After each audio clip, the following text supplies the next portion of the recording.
Pemirsa, sektor pariwisata kembali bertumbuh, mendorong menjamurnya pembangunan villa dan pondok wisata di Kabupaten Gianyar.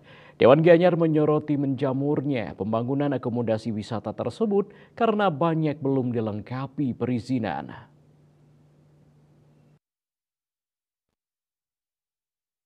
Wakil Ketua DPRD Kabupaten Gianyar, Cokorda Gede Asmara Putra Sukawati mengatakan, dari hasil pembicaraan dan pembahasan antara Banggar dengan TAPD dengan pandangan umum fraksi-fraksi, jawaban penjabat Bupati ada beberapa catatan sebagai pendapat lembaga. Ini termasuk menyikapi menjamurnya pembangunan villa dan pondok wisata, untuk menggait wisatawan yang menginap di Kabupaten Gianyar. Kata Cokorda Gede Asmara. Salah satu catatan Dewan bahwa Pemkab Gianyar wajib melibatkan aparatur pemerintah desa dalam pendataan sumber-sumber pendapatan daerah. Ini misalnya dengan menugaskan kepala desa untuk melaporkan jumlah villa, restoran, homestay, dan lain-lain yang berpotensi mendatangkan kunjungan wisatawan.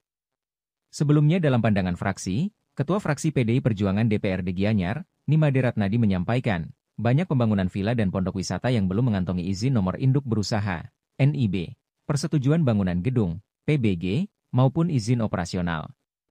Instansi atau SKPD terkait diharapkan bisa mempercepat proses pengurusan perizinannya. Selain masalah perizinan akomodasi, Kabupaten Gianyar sudah dikepung oleh kampung-kampung Rusia. Itu mesti menjadi perhatian khusus dari dinas terkait untuk menertibkannya. Wirnaya, Bali Pos melaporkan.